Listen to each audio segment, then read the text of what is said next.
said earlier, Nikki, like we were talking about certain phases of life. And when we asked you what you wanted to talk about on the podcast, and you said, let's open it up. Let's talk about life stuff Yeah. because, Well, I'm in such a transition, and most of the women my age, so I'm 63, and I'm a late bloomer in a lot of areas. I mean, I know who I am clearly now. It took me a lifetime to get there. I probably wouldn't redo anything that because it's taught me some life lessons. But I'm a good person, and I'm a giver, and the more success that you seem to have, the more people want to take away from you. When really the only reason you have success is because you followed a path. I like to say old school, but I just felt like it had the hand of God on it. And so it worked out for me. But it's truly, people just, I feel like it's in vogue right now to be a troll and to be mean. And, like we've created this atmosphere and this culture in our country, maybe in the world because of social media, where people are just It's all because of so judgmental and so quick to judge. And I'm in a great place because of this what I call transition. And all of a sudden, again, things I have not set up, where I've recognized in the last few months women that are my age and maybe even a couple of them that are a little bit older. So as I was saying in the first episode, is I'm taking a step back from NPT. Again, I'm in old school. We work with young people. I need to bring in some young ideas that people I trust and have the same work ethic, and that would be people like Rainey, and then our writer who's Brian Cunningham, who's just terrific. But so people ask me what I'm going to do. I had another business, Premier Properties, rental property. I sold that property to a local investor. And so I'm in a position now where I can pick and choose some things. And they're saying, well, what are you going to do if you're not going to, if you're not going to be, involved as heavily with NPT? And I said, I don't know. I'm just going to trust whatever kind of comes my way. And what I feel like is that all of a sudden, certain people in the community and some that are visible in the community, people that I'm not super close to, they're not my best buddies and my best running girlfriends, are reaching out, and they're what I have to say, they're listening and I've been through a lot, but so have everybody on the planet. I think it's just the way I deliver it. I mean, I'm beginning to think it's got to be just because I just say it, Right. and it really truly is from my heart. I'm trying to be as pure as I can, is as imperfect as I am, and I'm totally imperfect. But I admit to that too. I don't have all the answers. I get my feelings hurt. I get, whatever things that, happen to everybody else on a day-to-day basis. But I'm starting to stand up to what we used to call in school bullies. And I don't go on somebody else's social media page. Unfortunately, social media is the way of the world. So, it's almost laughable, but it is what it is. But I go on my page and I say what I have to say, as vulnerable as it can make me to the next bully. And I'm finding that they're not attacking me. Now, they may not want to interact with me, or, they may think I'm wrong, but, I'm trying to address it in a respectful way. Right now, I can't think of any other way to say it, is my series is Dumbing Down of America, because I feel like there's so many things that are being accepted in our lives that are not acceptable, that shouldn't be acceptable. I'm trying to be brave. I'm trying to be courageous, because I feel like that's where blessings come from, is, being courageous and being vulnerable, and stating how it makes me feel. And I'm sure there's some people that go, oh, I don't care what you think, or, I mean, that's, well, give us the example of what you told me earlier about like dumbing down of society, that what you were paying attention to. So recently, I guess because I stopped on a couple of pages where you're like, that's got 15 million followers, So there's this guy. He's in the world. He's not in America. He's in the world, I'll just say. And there's many, many, many pages like this, where, because I've got more time on my hands, I'm scrolling more, right? And so Go back to work. yeah, my algorithms are getting kind of weird.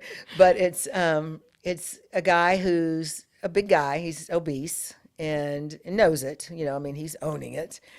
And his entire page, and this is his claim to fame, he's got 15.5 million followers, is where he twirls his belly, like he just kind of, shakes his belly with his shirt off, and somebody's pouring a massive amount of food on a table, for him. Every single post Every single post is that. Now, the story behind it, so I got curious. So I'm a Threads reader. If I Oh, read, like if I see something on social media that I think is either controversial or head scratching or whatever, You're talking about Threads is in the platform? I go down to, no, I'm sorry. Oh, I was I just go saying, I down knew there to, had to be one of you. no, yeah. No, not Threads. But I go down to what people have posted. Right. Because and I you go, get invested. You're a comments person. because I'm a comments person, because I'm Sometimes wondering, those comments are gold. yeah, there's very funny people in the world, but because I'm wondering, are other people thinking the same thing I am? Yes. Because I'm scratching my head saying, are people making fun of him? Is this acceptable? Because these people who have these numbers of followers are making a lot of money. Right. I mean, millions a year. And so maybe those millions, because he doesn't live in this country, I think he's from a poor country, but that is his claim to fame. I mean, and I start looking, going, well, what is he selling? Because it makes sense to me for Him to have a spice collection? yeah, or- our sponsors to say, you have all these followers, so we'd like to pay you that makes business sense to me. But getting paid for that, just because it has a lot of views.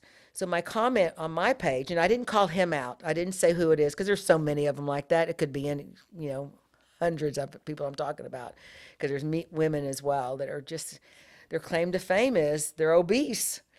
And they're making millions, and we're either making fun of them, which is sad, or we're applauding it, which is kind of sad, in my opinion. This is my opinion. And so I'm really curious as to why that's happening in our world and why that's being rewarded financially. It's a trend. Now, it may be an upswing right now in that trend, and so when that trend dies down and that's no longer funny anymore, or whatever people are thinking it is, like, what skill is involved? Like, what has he taken his life and done with it to make that somehow beneficial to anyone. exactly? Because it's not beneficial to him. How did He's it ruining help, his body. How his did it health. help the world? Right. And I pray that he's saving that money, because it was easily earned, so I'm wondering if it's easily spent. So that's this uptick. So that's one example where I said, I don't understand this dumbing down of America. Like, are we laughing at this guy? Or are we applauding him? I'm not sure. And are we teaching our young people? That kind of bleeds over. It's all about youth. I mean, what he does is one thing, because, of course he's he's probably only in his mid 30s. So he still has a lifetime, to live. But young if people his heart who can think, take it. exactly. Well, I think that the lines have been blurred somewhere where this evolution of body acceptance has now morphed into it's okay to be unhealthy. Like, I'm the last person to shame anyone for their body because I was obese and, I have had a long standing struggle with my body. And so, I think that once you've been a part of a certain category, you have a different empathy with it. But there's also a certain expectation of saying, healthcare costs are crazy. I just found out about a woman who needs a heart transplant, and her company had let her go because she could not get to work, and her insurance dropped her. Right. Because now she's like pre-existing and she's no longer an employee. But the rising cost of healthcare everywhere globally is doing that to everyone. Yeah. And you want to talk about poverty or people who can't afford to eat or live. If everybody collectively as a whole lost 40 pounds, like we're the biggest country in the world. Right. But it's not even about his size for me, because another example I used in my post was the little 13-year-old girl that went viral because she did some gargling sound she's real cute. Couldn't tell you her name. Somewhere in the world. So it's, I think she's American, but somewhere in the world. She made $10 million in a year because her videos started going viral. But that's her claim to fame, and I applaud. I mean, I'm happy they're making money. I mean, it's. What did she do in the video? She's got a really cute face. She just did a gargling sound. It was her most viral video. Gargling. Just this weird, Do you think it's like a sexual fetish thing? It could, I'm so old school. It could be. I didn't even cross my mind. Didn't cross my mind. Yeah, I just think that people are buying into the ridiculousness and thinking that if she can do it, then I can do it too. And so it's not even about big people making money or young people making money. I'm all about if you're selling if you've got a skill, if you've got a lifetime of experience that you want to share with somebody, share with the world.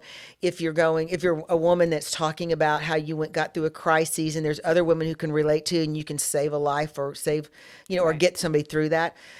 Look, because I think it's smart if you have all these followers. I mean, this little girl apparently has got millions and millions of followers. For a sponsor to pay for that. What I don't see are the sponsors. So I'm thinking, well, who's paying them then just for viral videos? Who's footing that bill? And why? Right. Doesn't make business sense to me if you're a sponsor and you're giving the money to someone that's saying, I use this product, or I use this, I wear these outfits. And I know people who do very, very well.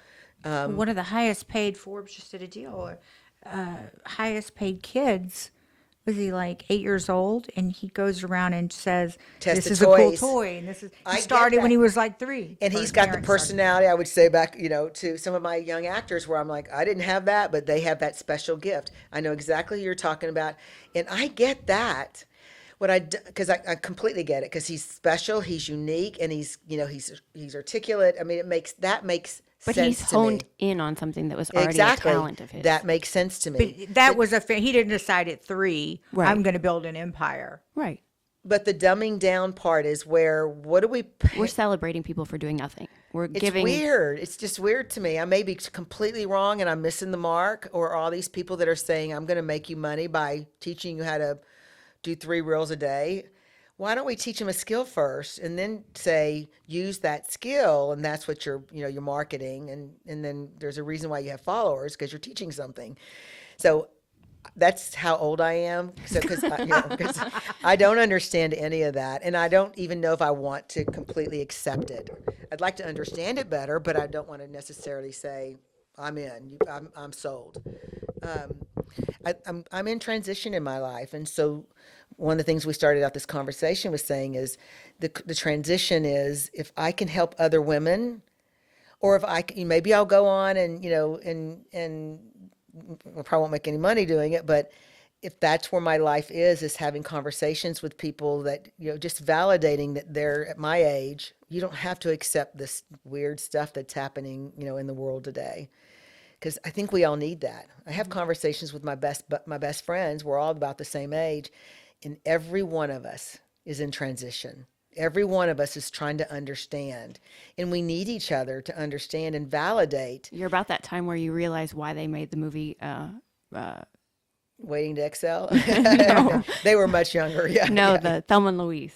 You're like, Oh, I exactly. get that. I get that. Exactly. Where it's okay to speak your mind, and if a bully Because comes they're after your you, tribe. right? And if a bully comes after you, it's okay, and and just understanding. But I think it's also getting to the point in life where you realize, look, the world's going to chew you up and spit you out regardless. Right. So the less time you spend devoting it to formulating your life based on other people's ideals or Right. opinions, the better off you'll be. Just Absolutely. the faster you can be authentic and get to the happier the rest of your life is going to be. And the more you're going to attract. Authentic without being mean. Right. Do you know what I mean? Because you can say, like, I'm trying not to be mean when I post those things. I'm literally saying, please, somebody help me understand this, because sincerely, I don't understand it. But I have to live in this world too, and it's fair that I understand what's going on. I mean, in research and ask questions. And if a young person wants to step up and explain it to me, I'm all for that. I don't see anybody doing that. I don't see anybody writing on that. Most people are just agreeing with me because it's, my age demographics, but I don't know if anybody could explain it. Like, How do you explain that? Like, how do you make that right? And Well, you so- look at somebody like Dude Perfect was created right Do you know behind the what that chicken. is? The It's Dude kind Perfect. of like the videos. I don't. You know, like, where they take the basketballs and they do the slam dunks off the top of the not like what Tom did. Not that. Yeah. It's like the trick. off the top of at the top of Kyle Field. They will hit these crazy shots So, with a, so my husband's a basketball coach, so he probably knows he that. knows. But yeah, yeah. I So promise he was a basketball coach for. Well, Tom was a basketball Division I basketball coach for 34 years. So he coached, and he's from Chicago originally, but most of his coaching has been in the Southern teams.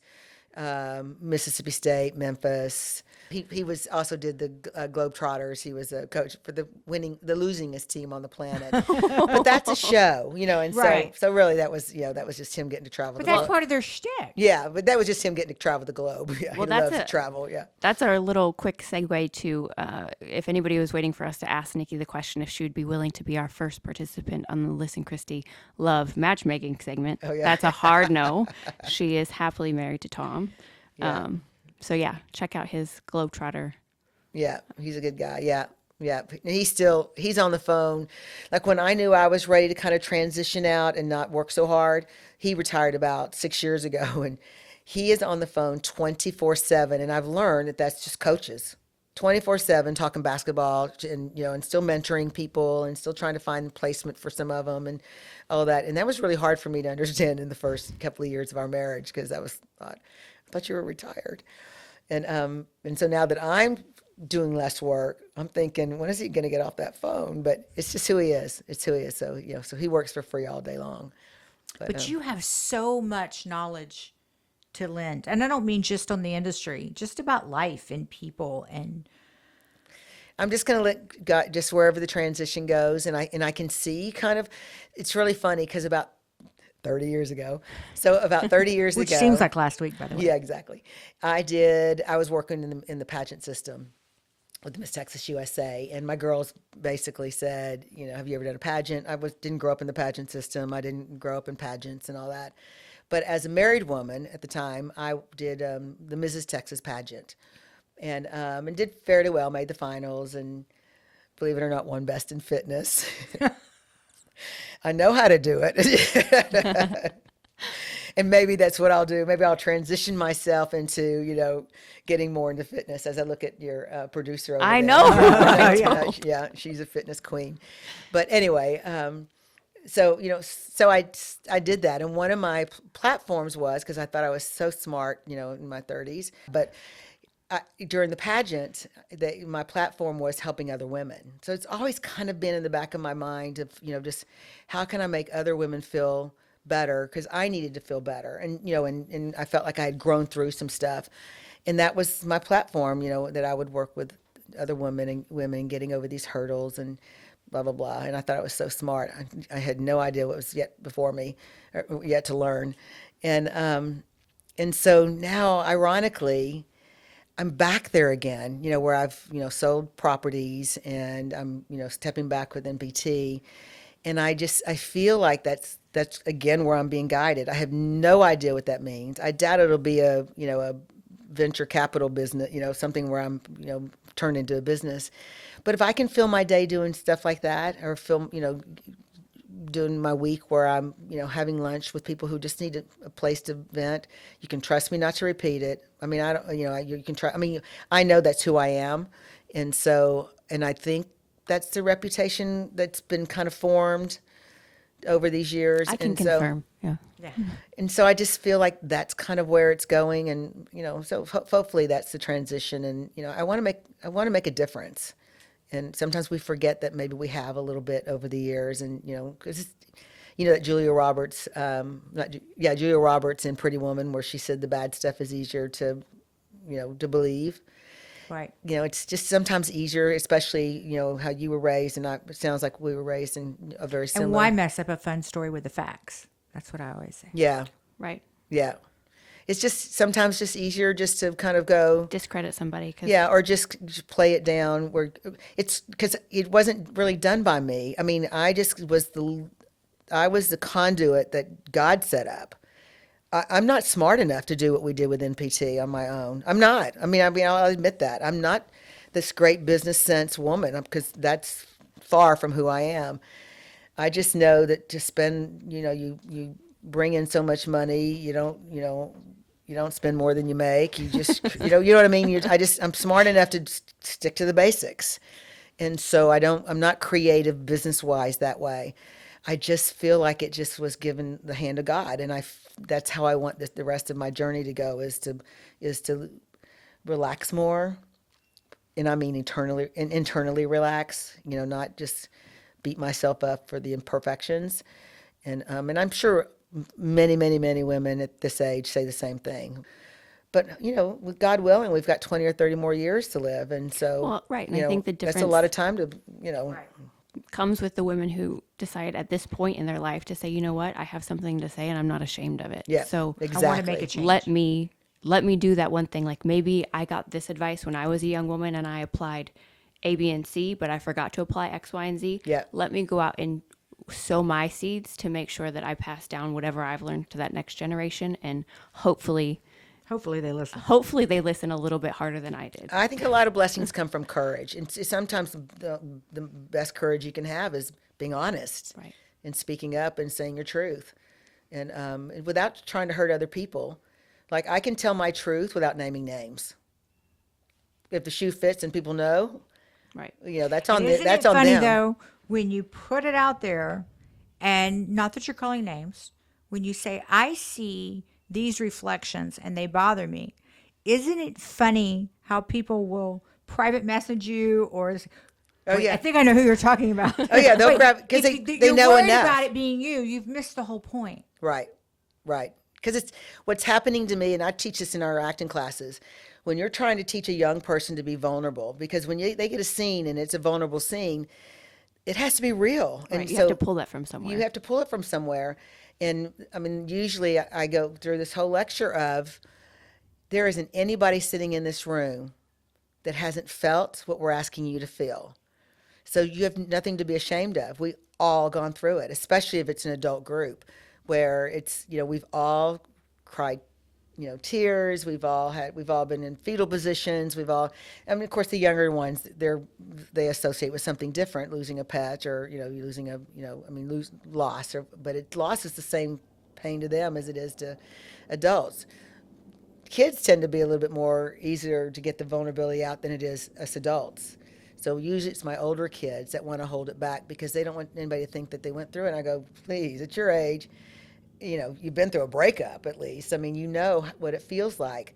There's not one person sitting in this room Hasn't been through the same that thing. hasn't felt the same thing. And so if we can remember that, I remember going through something very, very personal, and this woman in town knew about it. And she was befriending me because she was friends with my ex, or her husband was friends with my ex, and she grilled me, and I was honest because I knew she knew. I mean, I knew that that it was she knew the truth. And when I turned it around on her and said, have you ever gone through anything like that before or whatever? And she said no. Well, I knew that was a lie because the only reason I knew she knew my story was because her husband had shared the story, similar experience. And I knew instantly that she didn't have the growth, and we weren't going to be buddies. Like, I couldn't trust her with my information because she wasn't willing to trust me. So this is not a mutual relationship. Right. And it was a sick feeling because I'd spent, time sharing with her because she was asking me very pointed questions because she knew. I knew she knew. And I thought, how sad for her. And that was many years ago. And when I think about her, I still think how sad for her. And she was a little bit older than I was. And I just think, I don't want to be that way. Like, it's like, now I'm got to cover up what makes me strong. Right. What makes me whole is the stuff I've been through. And, and what makes me, I keep saying I'm a late bloomer. That's true. So I've bloomed, and now, should I now take that away? My truth is my truth. And there's a lot of people walking around that way because and it makes them, I think that's why we're living in such a weird world because everybody's so angry. But Well, right, but we're keeping up this false image of perfection, right? it is. It's sad. And, and I think I went through that in my 20s. I mean, you think that you have to live up to a certain, image. And, but as we get older, you hope that's the lesson that you learn is that truth is your truth. And everybody has a story. So I think that's where we make our connections. That's how you connect with an audience. When you see an actor or an actress that you just so admire, it's because when you're watching the movie, like, you connect with them because they're telling a truth. Now, maybe it's not their story, they're telling somebody else's story, but they had to go somewhere to understand what that dialogue meant. Right. And so that's why we cry, because Well, and that's such a huge issue right now in video and film is people are saying, crying out, there's nobody in cinema that I can identify with. And I struggled or I had a less than, learning experience or growing experience because I couldn't find somebody to identify with, Yeah. right? No, it's true. I think I keep going back to social media because I feel like social media is, the culprit because it's such a, it's It's such the a root of lie. everything. It's such a lie. And, you know, I try to be as authentic on my social media when I post, but, not everybody wants to hear your stuff, and so you try to put it where, and I've gone through a period where I was going through some weirdness in my life, and I put it out there. Like, I'm not doing well right now. And I wasn't looking for sympathy. I wanted somebody else to see that it's okay. Like, it's okay. Because when you bounce back and see that you're strong, other people can see that it's that they'll be fine too. And so there's a fine line between telling too much and telling a lie.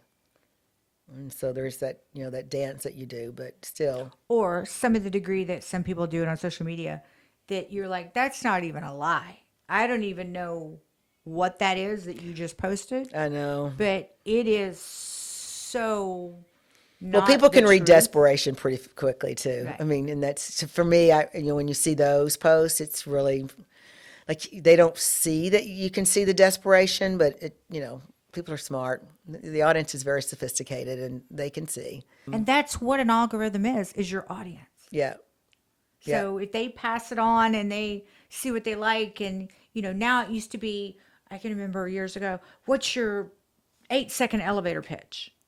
Now we're so condensed more because of social media.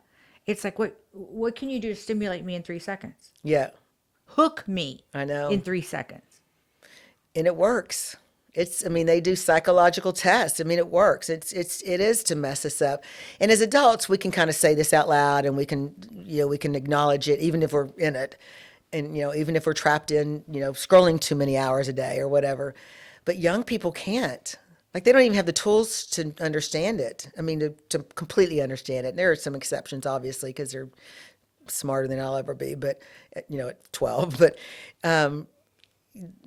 That's what we're creating for the future. I may not even be around when it's turned around, when it's gotten so Recently, bad. But I can't remember how we fell across the most adorable girl, Cece Barista.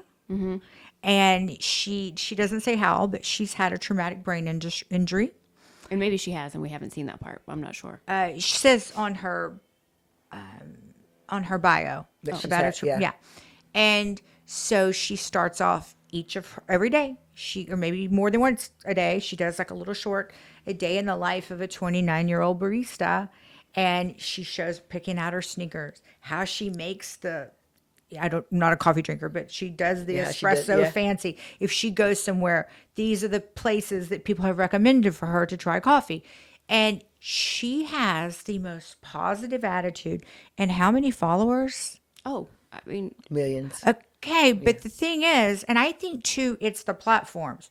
So on Instagram, people are just ripping her apart. The I don't trolls. understand that. And from to go take your own life to nobody cares, you're ugly. And I but then I think it's the platform, because then if you go over to TikTok, they seemed like they embraced her and loved her more. Isn't that interesting? Yes. And then I feel like X, formerly Twitter, has gotten very just brutal. I got on Twitter during COVID, and because I was curious about it, because I wasn't on Twitter, and it was such a negative place, and there was already so much negativity on the news, and I was, again, I'm naive in a lot of ways because I don't understand this meanness. I don't understand it. I don't understand the things that we accepted to be, that we had to accept, and don't dare say your opinion on what you had to accept. I struggled. I mean, I wept, when the burning of people's businesses started happening, and people getting kicked in the streets, and people trying to protect their storefronts, and we were like that was, we were supposed to accept that for the cause. I wept. I literally just lost it. And I had I'll tell you a story. Again, I won't, call people out, but I had an alumni I was super close to, and we saw things differently.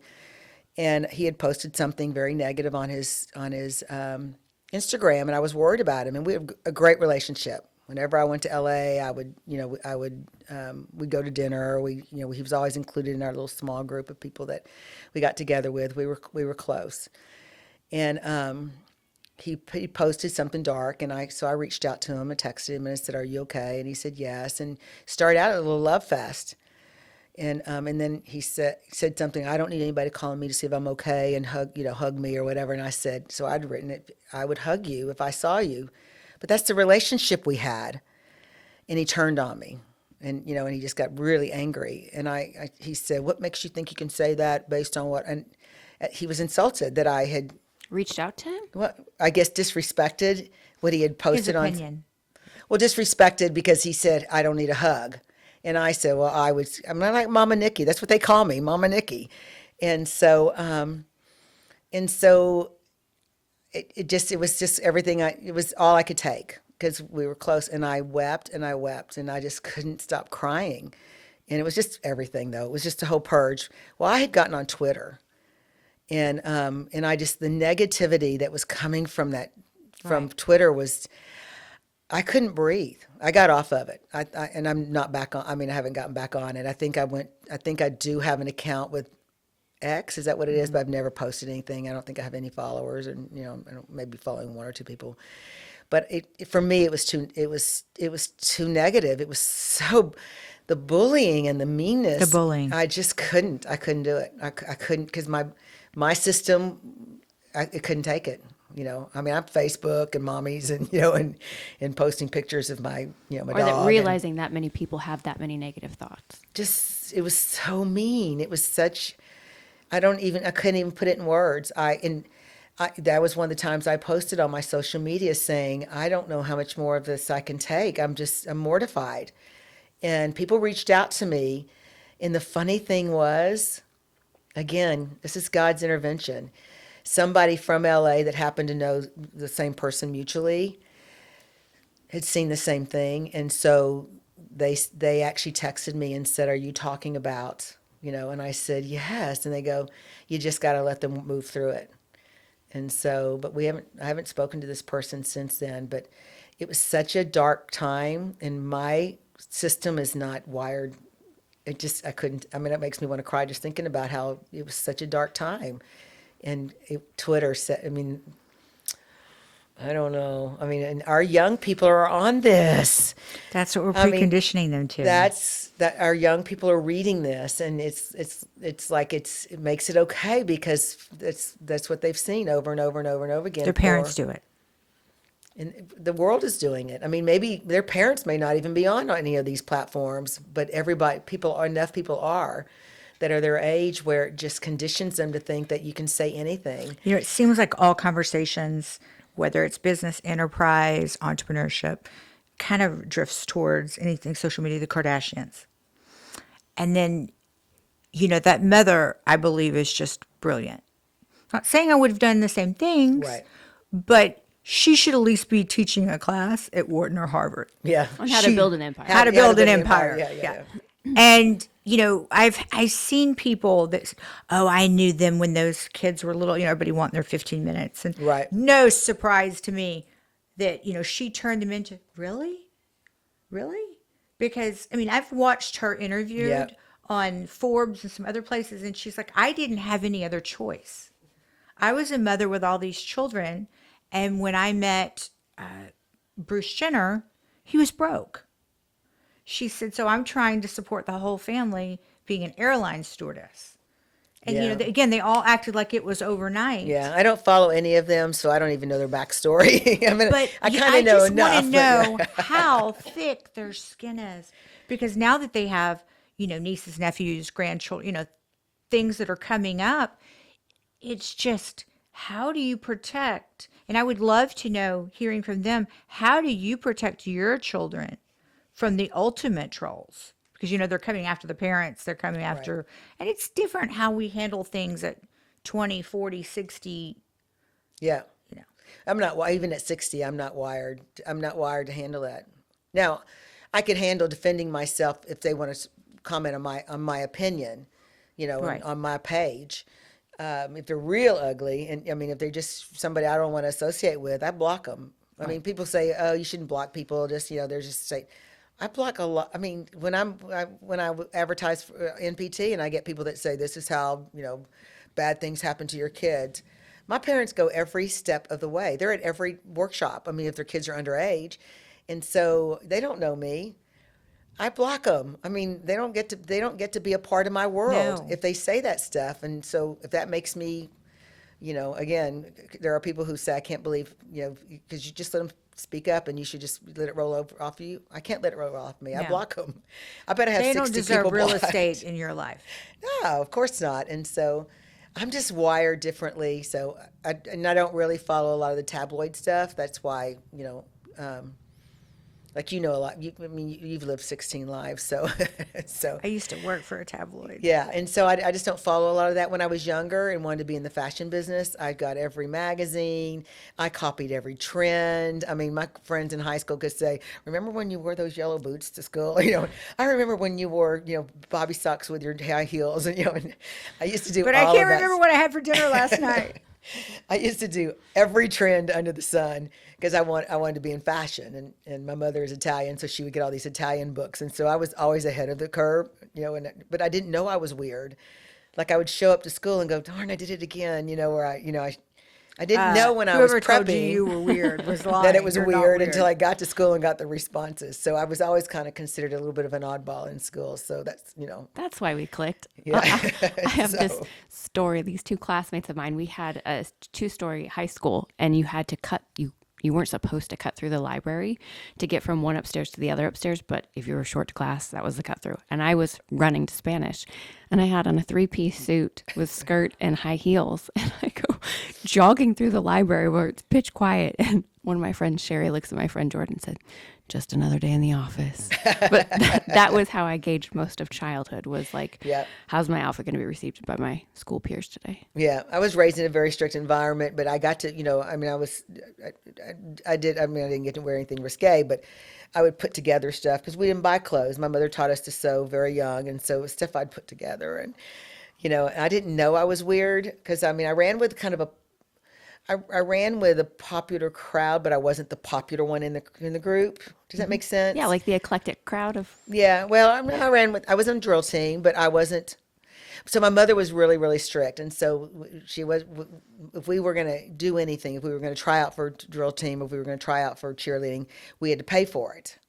So my older sister decided she wasn't going to do any of it, but I thought, oh, I'll do it. I'll just pay for it myself, and so I got on drill team, but I wasn't the popular one on the drill. Does that make sense? I mean, where I did things because I was risky that way, but I didn't get to go to camp because I had to work that summer so I could pay for my uniform, and so I didn't bond with the girls. I mean, again, and so there was always that Disconnect. a little disconnect or a little degree of separation, Like you're not the one of us. You're like, right. you're one of us. Yeah, Right. You've got the uniform. But. Yeah, they considered. I was friends with them, but I wasn't the confident one. I wasn't the popular one. I didn't think. You know what I mean. I wasn't allowed to date or wear makeup until I don't was know 16. who those bitches are you're talking about, but they haven't done what you've done with your life. But what's interesting is some of them get stuck in that place. As they get older, they kind of get stuck in there, and so I'm sure they've all figured their way out now. But for many years, I did notice that some people do get stuck there.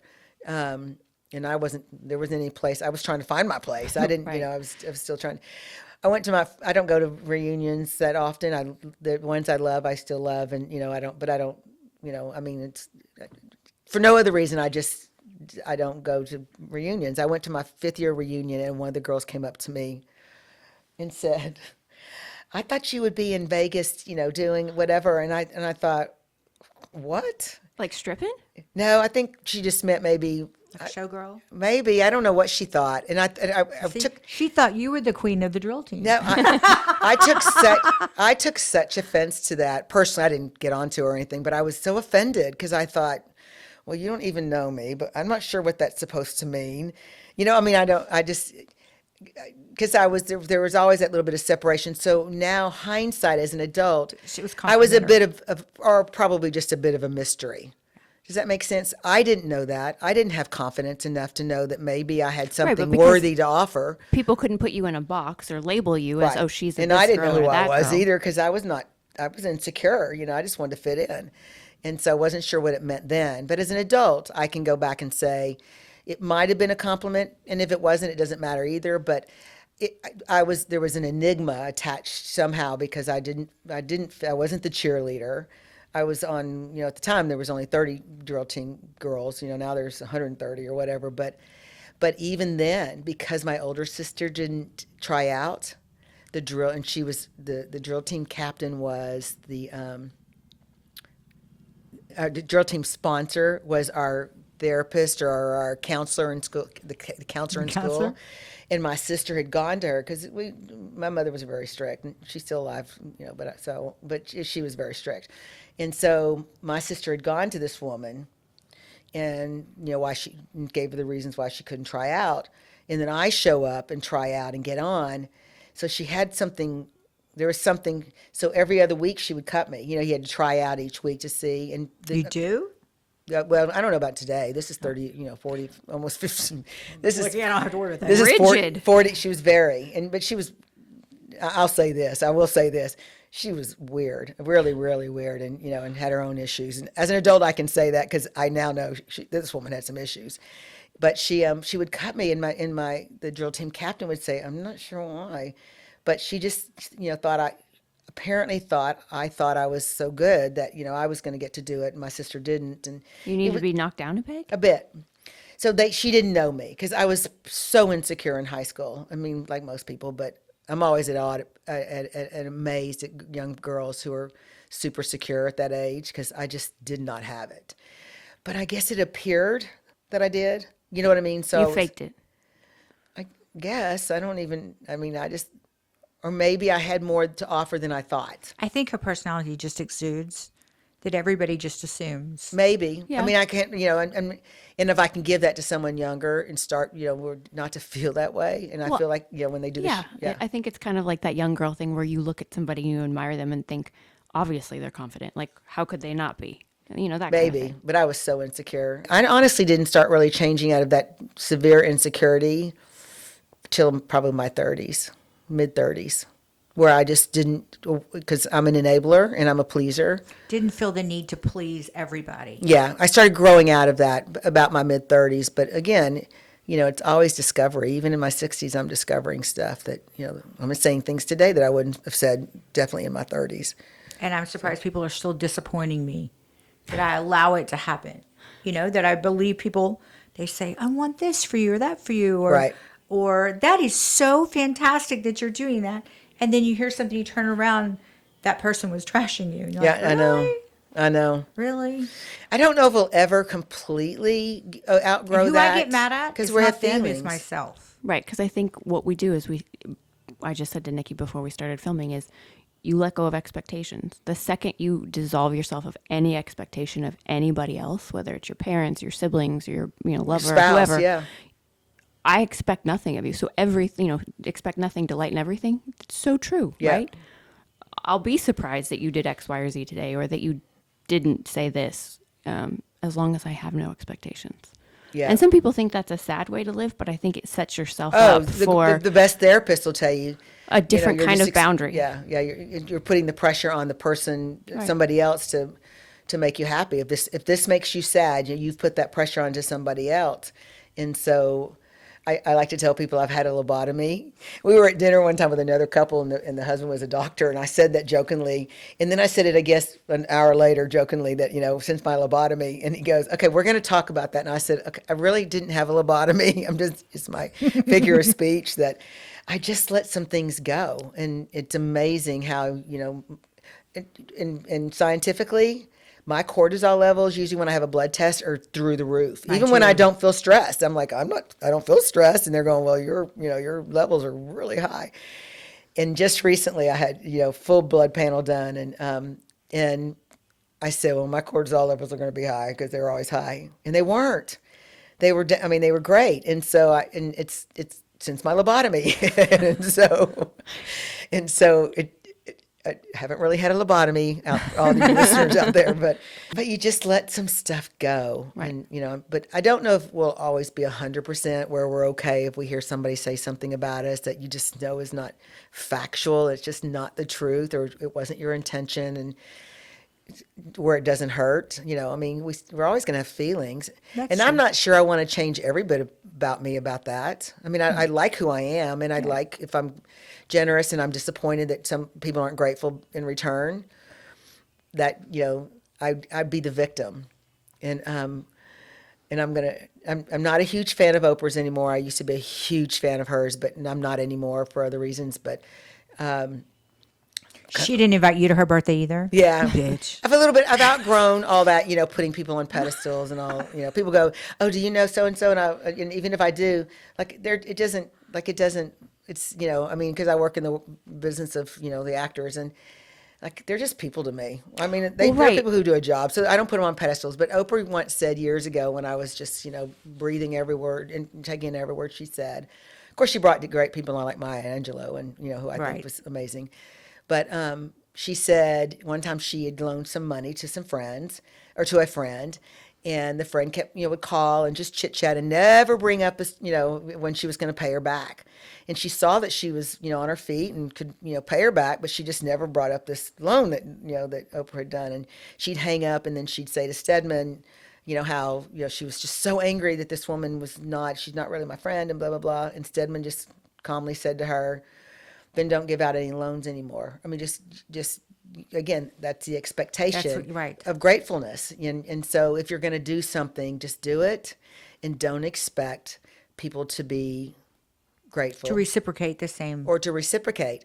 And so, because that's where I get hurt the most, is where I don't feel like they're grateful in return, and you thought they would be. Well, and I think it can even start That's young. silly. Like, Yeah. think about when you, even as like a little kid, you make something for your parent, right, at school or whatever, and you come home with all the enthusiasm of, I worked so hard on this project. You give it to your dad, this and he's like, pop-stick oh, and he giraffe. tosses it to the counter. I Right. mean, I know that's dumbing it down a lot, Yeah. but it's truly that. Like, for me, for you, I know, like, there are very few things that I care greatly about. Right. But if I'm going to take the time and energy to put forth the effort to make it X, Y, or Z, and then I want to gift that to you, Right. a lack of enthusiasm in the recipient, being the Right. recipient of that, is one of the most disappointing feelings. Right.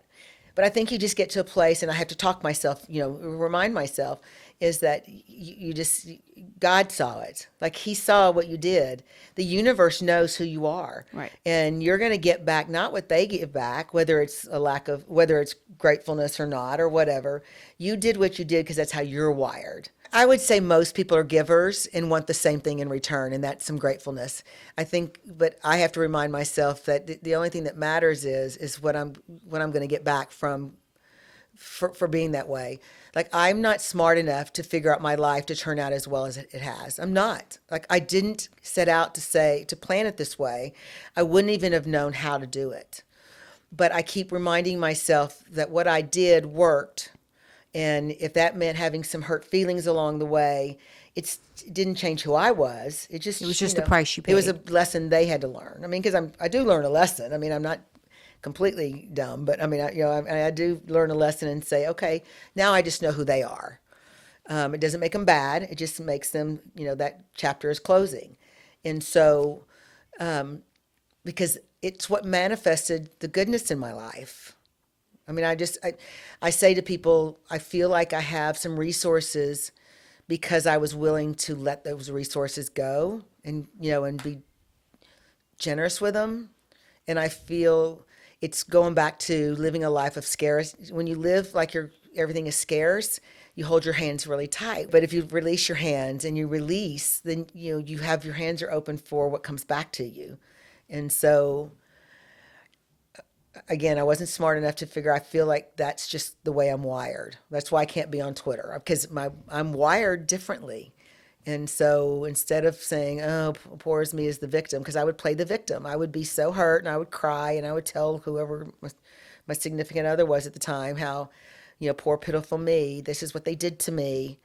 And I've outgrown that completely. I've outgrown it. I mean, I'll call people and ask for some wisdom and how to handle situations.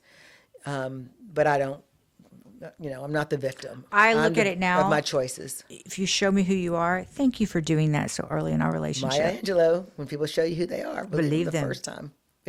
That's probably the biggest lesson that took me the longest to learn.